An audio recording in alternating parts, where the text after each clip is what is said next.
కేసీఆర్ మంచివాడు కాదంటారు మీరు, కానీ మంచివాడిని ఓడిచ్చారు. ఇప్పుడు రైతు బంధు అని వేసిండు, 1 ఎకరానికి వేసిండు, అంతే సంగతులు. ఇక వేయడు. రేవంత్ రెడ్డి మళ్ళీ రాడు, వాళ్ళు జేబులు నింపుకోవడానికి వచ్చారు. కాగా రేవంత్ రెడ్డి పరిపాలన మీకు ఎట్లా అనిపిస్తుంది కాగా? రేవంత్ రెడ్డి పరిపాలన ఇప్పుడు 4 మళ్ళీ వెనక్కిపోయినట్టు అనిపిస్తుంది. అమ్మకు చెప్పటమే కానీ అభివృద్ధి ఏమీ లేదు. ఇప్పుడు శ్రీనివాసరెడ్డిది కొద్దిగా బయటపడదుగా, మీరు పైసల్లో చూస్తున్నారు కదా. అట్లాంటి మంత్రులు చాలా మంది ఉన్నారు, కానీ ప్రజలు వాళ్ళనే నమ్ముతున్నారు. తప్పు చేసినా ఎందుకు నమ్ముతున్నారు వాళ్ళని? తప్పు చేసే వాళ్ళు చేసే పరిస్థితులు బట్టి నమ్ముతున్నారు. ఇది చేస్తాం, అది చేస్తాం, ఇది చేస్తాం అన్నా. ఇప్పుడు రైతు బంధు ఇస్తున్నా అన్నాడు, 1 ఎకరానికి వేసిండు. ఇప్పుడు మళ్ళీ వచ్చే నెలలో వేస్తారంట. ఎప్పుడు అవి ఎప్పుడు అవి కోతలు వడ్లు అయిపోయిన తర్వాతనా? ఇక అప్పుడు ఏమీ లేదు, అయిపోయింది, వడ్లు అయిపోయినాయి కదా, మీకు నాట్లు అయిపోయినాయి కదా అంటాడు. అందుకోసం మన ప్రజలు కూడా జాగ్రత్తగా మంచి వ్యక్తిని మనం ఎన్నుకోవాలి. మీ దృష్టిలో మంచి వ్యక్తి ఎవరు? నా వ్యక్తిలో మీరు పార్టీ అంటే మీరు కేసీఆర్ మంచివాడు కాదంటారు మీరు, కానీ మంచివాడిని ఓడిచ్చారు. ప్రజలు అమ్మక్క మాటలు విని ఎన్ని ఓడిచ్చారు. మాది ఆ పార్టీ, ఓడిపోయినా ఆ పార్టీలోనే ఉన్నాం. ముందు వస్తుందనే మాకు అభిప్రాయం ఉన్నది, కేసీఆర్ వస్తాడనే మాకు అభిప్రాయం ఉన్నది. కానీ ఇప్పుడున్న ముఖ్యమంత్రి రాడు, మళ్ళీ ఎట్టి పరిస్థితులు రాడు. ఇప్పుడు ప్రజలు అమ్మకు చేస్తా అంటే నమ్మి అట్ట ఉన్నారు అంతే. సమయం వచ్చినప్పుడు ప్రజలు తీర్పిస్తారు.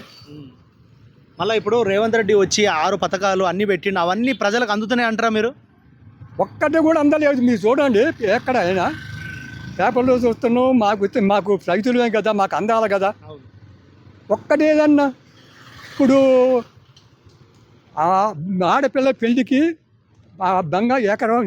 తులం బంగారం ఇస్తున్నాడు, ఇచ్చిండా? ఇవ్వలేదు. ఎవరికి చేసిండు? ఎవరికి మేలు చేసిండు కదా? ఏ ఒక్క పని చేసిండు చెప్పు. ఫ్రీ బస్ ఇచ్చిండు కదా. ఏంటది? ఫ్రీ బస్ ఇచ్చిండు కదా. ఫ్రీ బస్సు ఎందుకండి? ఆ బస్సు దానివల్ల ఎవరికి ఉపయోగం లేదు. అమ్మకు ప్రజలు అమ్మకు చేయడానికి ఏం లేదు.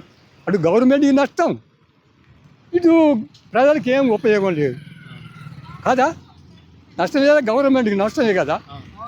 దానివల్ల ఏం లాభం?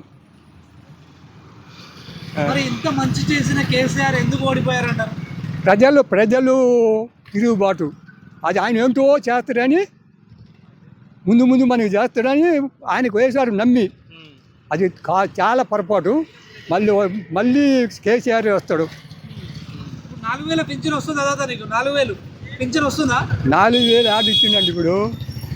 ఇప్పుడు రైతు బంధు అని వేసిండు, 1 ఎకరానికి వేసిండు, అంతే సంగతులు. ఇక వేయడు. ఆ నెల ఈ నెల ఆ నెల అంటాడు, ఇయ్యడు. ఇంకేం ఇస్తాడు? ఏమి ఇచ్చిండు? అంతా అమ్మక్కే. ఇప్పుడు ఇవన్నీ పెట్టింది ఎవరు? కేసీఆరే పెట్టిండు ఇవన్నీ. ఇప్పుడు రైతు బంధు ఆడి పెట్టిండు, పేద పెళ్లి చేసుకోవడానికి ఆయనే పెట్టిండు. కానీ ప్రజలు ఒక తీర్పు అన్యాయం చేశారు. అది నా ఉద్దేశం. అది మరి మళ్ళీ కేసీఆర్ గెలుస్తాడంటారా? తప్పనిసరిగా వస్తాడు. ఇవన్నీ ఈయన 5 ఏళ్ళు అయ్యేళ్ళకి ఈయన కాళ్ళు బయట వేస్తాడు. ఏమీ లేదు. ఇప్పుడు అంతా బయట పెడతాను అన్నీ, వాళ్ళ అన్నీ తినేయన్నీ. శ్రీనివాసరెడ్డి మా ఊరి పక్కనే 1 కిలోమీటర్ కూడా లేదు, మా రెడ్డే. ఆయన బయటపడదా? ఇంకేం కావాలా? అలాంటివి చాలా ఉన్నాయి. భూములు ఆక్రమించుకుంటున్నారు అన్నీ. ఏం మూసి అంటాడు. మూసి వాళ్ళు ఏం లాభం చేసిండు? అది ప్రజల్ని తప్పుదోవ పట్టడానికే తిడతాంటేనా?